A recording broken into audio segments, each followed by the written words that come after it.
So, if EVs are so simple, then why do they cost so much to fix? I mean, EVs, fundamentally, the architecture is very simple. This is a Zoe. I work on lots of Zoes. But similar to all EVs, you've got a massive battery underneath. Okay, now I'm not even really talking battery repairs here, just kind of general repairs, but to EV specific components. So, just some of the example costs. So, on a Zoe, a motor from Renault is somewhere in the region of £3,000. I've seen quotes of £3,500. That's obviously a lot of money. Now, to fit a motor on what's known as a 5AQ, the most common Zoe variant, right, motor variant, if you get that done at Renault, that's something like £6,500. Okay, most Zoes, even sort of the latest, biggest battery type, are not sort of worth vastly in excess of that. Okay, there might be more than that, but you'd be, if you'd done enough miles that you had an issue with your motor, you'd be thinking twice about it, kind of thing. Okay, one that's really low mileage, top spec and all that's going to be worth twice as much as that. But if you're having an issue with the motor and it's done quite a few miles and it's a couple of years old, you're sort of thinking £6,500. That's an awful lot of money. Even something silly like an air conditioning compressor. So this is the compressor off the Zoe. It is a high voltage compressor, so it takes in full pack voltage. So it's a sort of powered by the big battery. So it's got comms and it's got the its power there. This from Renault, it's something like 950 plus VAT, which is an insane amount of money. And okay, I rebuild motors and I fit second-hand motors when you can find good ones, but some garages will not fit second-hand parts. So we could say, like, the dealer's too expensive, they charge too much for parts, which probably is true. We use second-hand parts where we can, but not everybody's happy with that. Not all garages are happy with that. So what do? So the cost of parts, I think, is a big issue. I saw on a sort of diagnostic Facebook EV diagnostic discussion group, a garage saying, we've got a Jaguar I-Pace, it's a 69 plate, so that's a 5-year-old car currently. And a Jaguar I-Pace brand new would have been something like £65,000 to £70,000, depending on the options. 5 years old, it had coolant in the motor. So the coolant, it is water cooled, but the coolant had leaked from the cooling jackets. It's cooled around the outside, but the coolant had actually ended up inside and in the connectors and stuff. So that motor was a write-off. Needed a new motor from Jaguar, £6,000 for a motor. And that's just the part. You've got to get it fitted, and it's a reasonably big job. It was a front motor on a Jaguar I-Pace. You've got to take the front subframe off, so you're going to do it from underneath, and it kind of sits in that cradle. Big job. And with all the, even an independent garage, all your labour, all your fluids and all that kind of stuff, yeah, that's probably gonna be more than 10 grand potentially, or there and abouts, maybe a bit less. Yeah, maybe a bit less, but a budget 10 grand, it's just insane, isn't it? So, apart from parts cost, yeah, we can use used parts. Okay, cool. So that you might be able to, get it cheaper there. What else can we do? So repairing of parts is one thing. So on this Zoe, this control box, it's called a PEC. If there's an issue inside there, Renault will just put a brand new one on, and that they charge £4,000 for the part. Then you've obviously got your fitting. A Hevra garage, for example, EV specialist garage, will open that up and actually swap the components from inside. May use used parts, may use new ones, probably up to you and them to work out, but it's going to be far cheaper. And those kind of repairs we need to be able to do more of, and that's where independent garages can really come into their own, because they're willing to get stuck in, diagnose the actual issue, whereas Renault will just say, yeah, it's inside that box, put a new one on, and it's no watering cost, and that's it.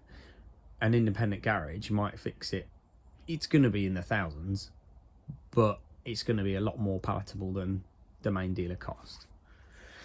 Unfortunately, not every independent garage will work on EVs at the moment. Some just want to do servicing and stuff like that, which is fine. We need garages to service EVs. We need all your local independent garage at the end of the road to be able to service your EV. We need them to be able to do that. But who's going to fix it when it's like this? Obviously, I'm specialist, so I'm a bit of an edge case. But we need garages up and down the country that can do this.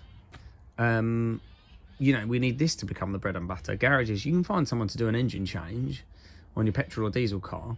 So why can't you find someone easily who'll do a motor swap? At the moment, not everyone wants to do it. We are getting there. It is increasing. More garages are taking it on. But there's still an issue that you can have major issues and you can't find someone to work on it.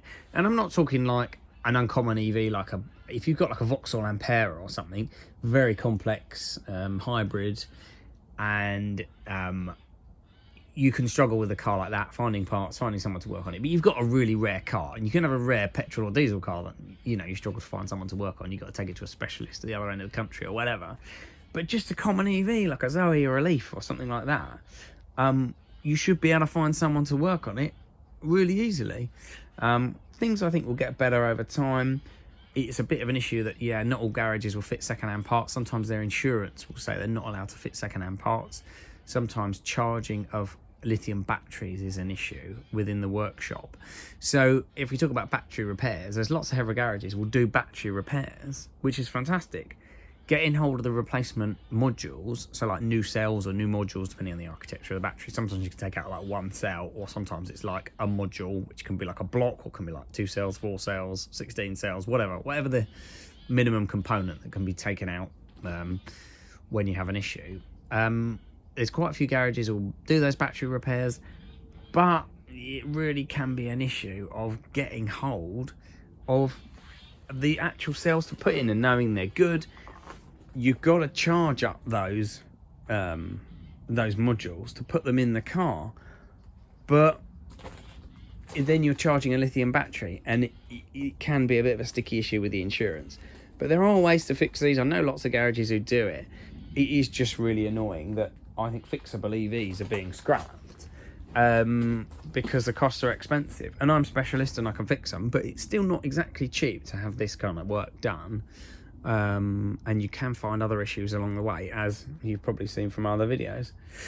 So yeah, it's something I think that will get better over time. We need more part supply. We need the independent suppliers, the pattern suppliers, to realise that EVs are going to be around. They're not going to go away. Lots of them have been sold. Sales are increasing. Percentage terms I'm talking about, because I know car sales overall have dipped this year versus last year, but EVs are a higher percentage. So in percentage terms, EV sales are going up. They're not just going to disappear. And these pattern suppliers, independent suppliers, non-main dealer suppliers of parts really need to step in and look at things like the air conditioning compressors, because these parts aren't made by Renault. That's a Denso compressor. It doesn't come from the moon. It comes from a factory. It's just that it's just a little bit different, and they're not used to it. But they've got to invest the R&D time and work on stuff like this. And there's money there because we need these parts. So, you know, and I've spoken to some parts groups who are thinking of doing it. But, you know, come on, get on with it. We need the parts. We can fix the cars if you can get us the parts at a reasonable enough price. And garages are getting there. I know that for a garage to work on EVs, you've got to have some training, you've got to have some tools. It's not massively onerous, but they've also got to be willing to take it on. And I think part of that willingness is an issue. Some are willing to just do the sort of servicing and not the big jobs, and I understand there's a risk, but yeah, we will get there. It will take some time, but at the moment it is just the case that parts are expensive. Not everyone will work on them. It can also be an issue with second-hand parts. So I talked about this box, that is programmed to the vehicle. So if you get a second-hand, if you've got like Zoe and it's got a motor fault or whatever, people say to me, oh, you know, I got my mechanic, he put another stack on it off eBay, fitted it in, won't start. but that's because it's VIN coded to the car. So you've got to open this box up and you've got to retain enough circuit boards that the car thinks it's the original one, but that it works. But then you can have some compatibility issues depending on the parts you've bought, different variants, updates, Renault sort of, you know, improve components over time, change things, and then you keep a circuit board, an original circuit board from the car, and then that doesn't work, or it mostly works but has a little bit of an issue sometimes because something's been changed and improved over time.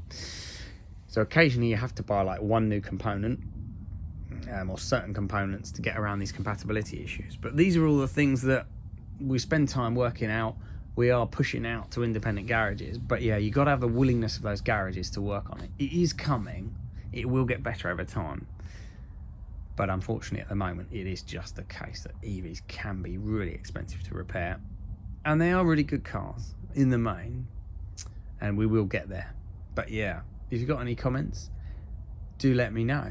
And if you want to get more involved with working on your own EV, or more technical information, in-depth discussions, more how-to sort of stuff, I've started membership on my channel. There's a link in the description. And we're going to have sort of member chats. There's going to be more sort of, more videos about getting involved, and just videos where it's more technical, in-depth. If you want to do jobs on your EV, something you might want to consider, or chat to others who are into the same things. So yeah, hope that's interesting. Any comments, drop them below, and I'll catch you later. Cheers.